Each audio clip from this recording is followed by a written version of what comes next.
गुरुप्रसादाचे थोरे महिमा असे श्रेष्ठ भारी प्रसाद घेताचे स्वामीचा नाश होय षडरी पुचा मी तो पण हा नुरे सुख अक्षयी घेईर सुख ब्रह्मानंदी होय गगनी आनंद रमाय प्रसाद घेताची स्वामीचा नाश होय षडरी पुचा लक्ष्मण मने घ्या हो लक्ष्मण मने घ्या हो जन्म मृत्यू चुकवा हो प्रसाद घेताचे स्वामीचा नाश होय षडरिपूचा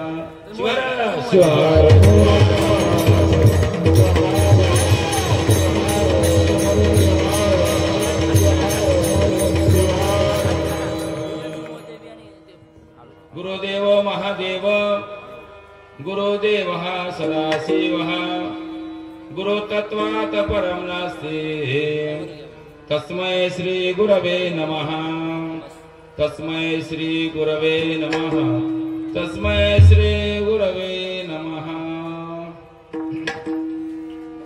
प्रथमतः ब्रह्मांडनायक शिव प्रभूंना वंदन करून शिवाच्या पंचमुखापासून उत्पन्न झालेल्या पंचाचार्य करून बसवादी शरण मनमथादी संत दत्तात्रिकाल वंदनीय प्रातस्मरणीय गुरुमाऊली सद्गुरु शिवाचार्य रत्न सांब शिवाचार्य महाराज तथा सद्गुरु वेदांताचार्य दिगंबर शिवाचार्य महाराजांच्या पवित्र चरण कमळी साष्टांग दंडवत करून तुम्हा सर्वांचं प्रेरणास्थान परमश्रद्धेय गुरुमाऊली सद्गुरु राष्ट्रसंत डॉक्टर शिवलिंग शिवाचार्य महाराज तथा सिद्धेश्वरलिंग शिवाचार्य महाराज गडगेकर यांच्या स्मृतीला विनम्र अभिवादन करून तुम्हा सर्वांच्या कुलगुरूंचं हृदयामध्ये स्मरण करून या पंचक्रोशीचा आराध्य भगवान शंभू महादेवाचं दर्शन घेऊन शंभू महादेवाच्या दिव्य सानिध्यात गेले अनेक वर्षापासून अभ्यासपणे चालू असलेला नामयज्ञ या वर्षी अतिशय उत्साहामध्ये संपन्न होत असलेल्या नामयज्ञाचा आजचा सांगतेचा दिवस प्रसादाचा दिवस।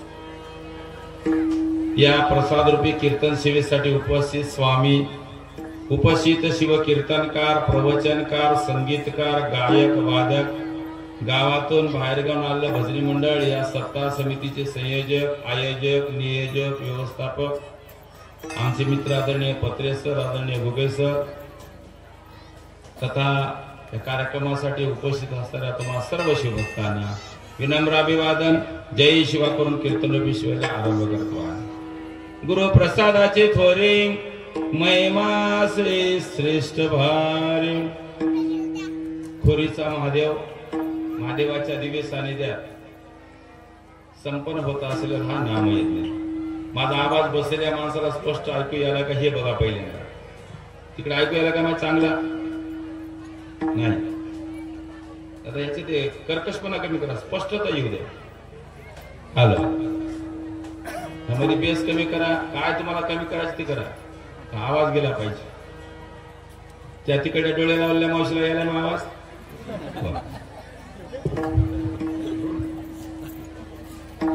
शंभू महादेवाच्या दिव्य सानिध्यात संपन्न होत असलेल्या नामयज्ञाचा आजचा सांगतेचा दिवस।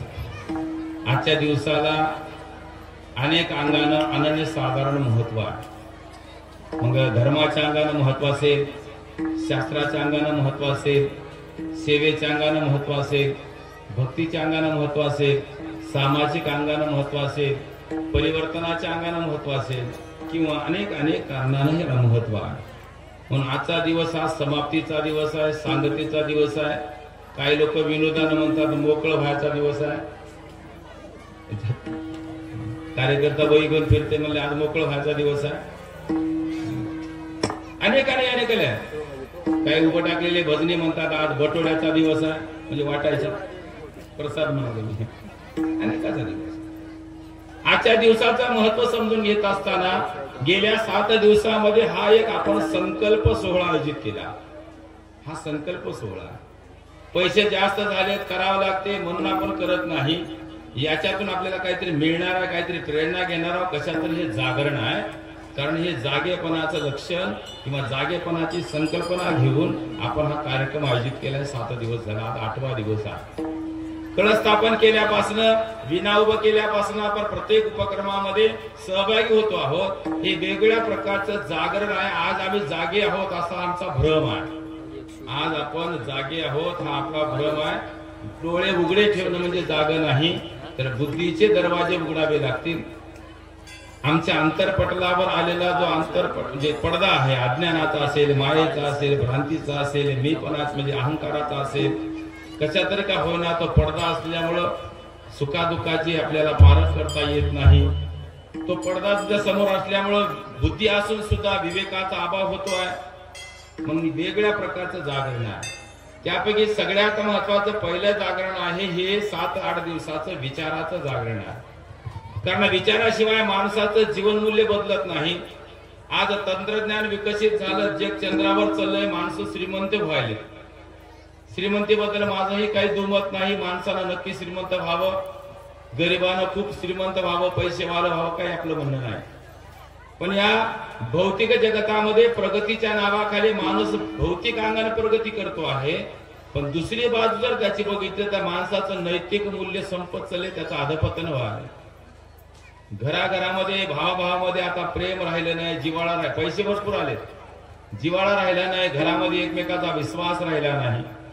समाजामध्ये एकमेकाबद्दल आदर राहिला नाही. याचा अर्थ आपुलकी, जिव्हाळा, माया कमी होत चालली आहे. याला म्हणतात नैतिक मूल्याचं अधपतन.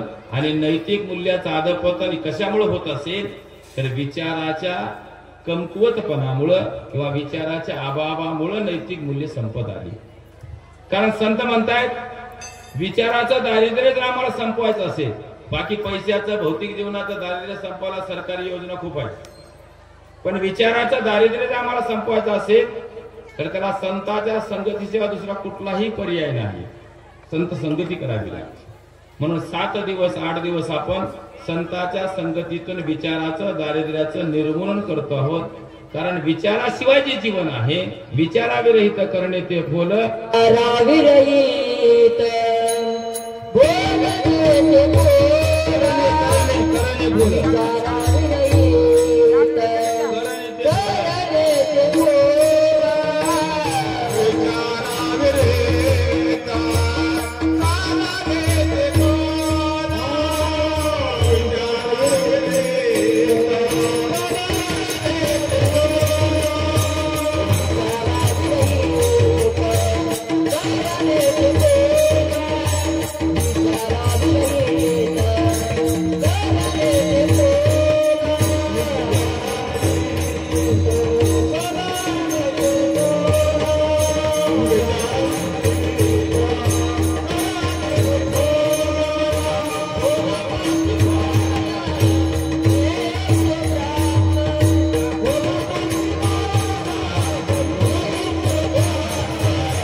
हॅलो, महाराज हे वायर पिवळं आहे बघा, पिवळं सिस्टीम, पिवळं वायर आहे, याला गाठ बांधा. हॅलो, शिवहर आज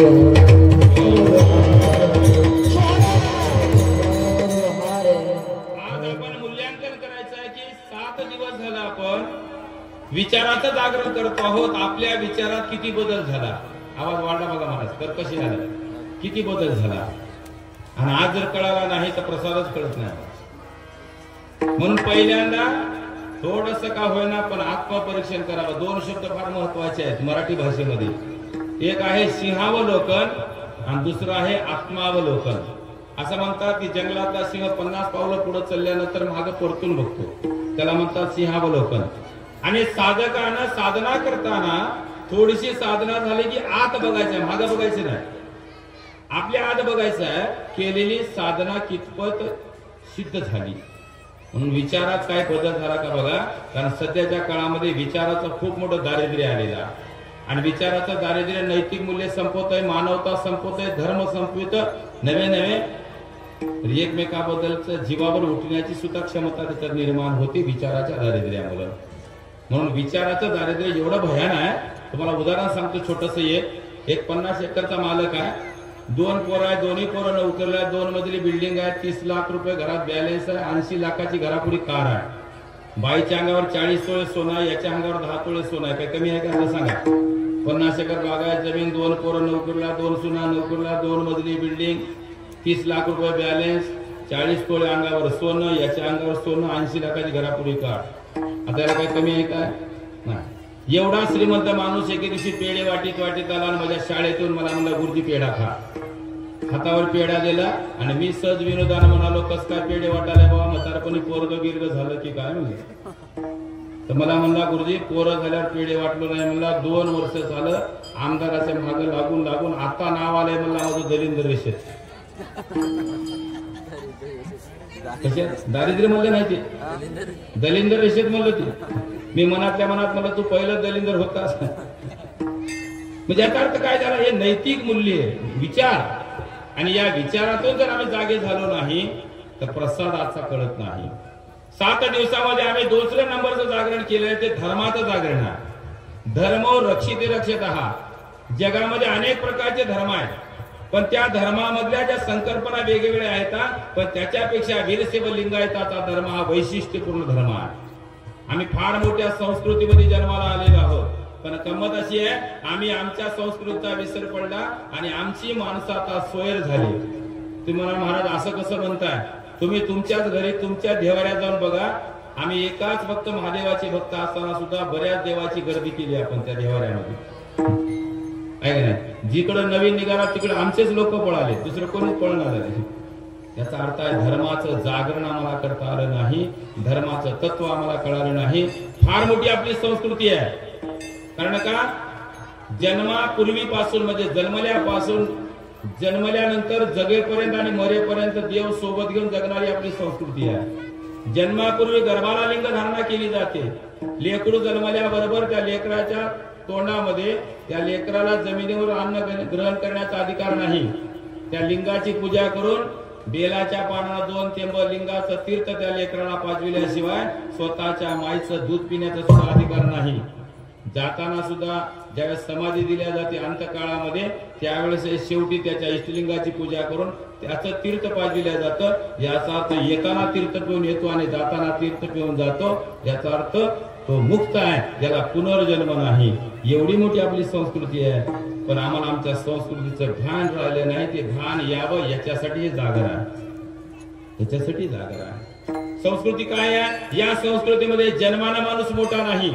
कोणाच्या कुळात जन्माला, कोणाच्या घरात जन्माला याला महत्व नाही. तर या संस्कृतीमध्ये जन्माला महत्व नाही, तर कर्मानं माणूस मोठा होतो याला महत्व आहे. म्हणून कर्म चांगली करता आली पाहिजे. ती कर्म कशी करावेत याचं जागरण म्हणजे 7 दिवसाचा शिकणार सत्ता आहे. नंबर 3रा मुद्दा असा आहे, या 7 दिवसामध्ये आम्हाला जे भ्रांत झाली, आम्ही जे भ्रमिष्ट झालो, सत्य आणि असत्य आम्हाला कळत नाही. असत्याला सत्य मानून आम्ही आमचं जीवन जगतो आहोत आणि सत्य अजून खूप दूर आहे. त्या दूर असलेल्या सत्याचा शोध आम्हाला घ्यावा लागतो. मग त्यासाठी विवेकाचं जागरण, विचाराच्या जागरणासोबत आम्हाला हा जे भ्रम झाला, हा जे भ्रांत आहे. आता उदाहरण जर द्यायचं असेल तर हे शरीर आहे. शरीर नाशिवंत आहे हे आम्हाला माहित आहे, सगळ्याला माहित आहे शरीर नाशिवंत आहे. याला अनेक रोग होतात हे माहित आहे. जन्मलेला माणूस एक ना एक दिवस मरणार आहे ते माहित आहे. मी मरणार आहे हे माहित आहे. आणि हे माहित असून सुद्धा स्वतःच्या मरणाचा विसर पडला आणि दुसऱ्याच्या मरणाला बँड लावून चाललाय. सगळ्यात मोठा भ्रम आहे. आणि हा भ्रम जर काढायचा असेल, ही भ्रांत जर काढायची असेल, तर त्याला एकच उपाय आहे, तयाची संगती आमासी फळली.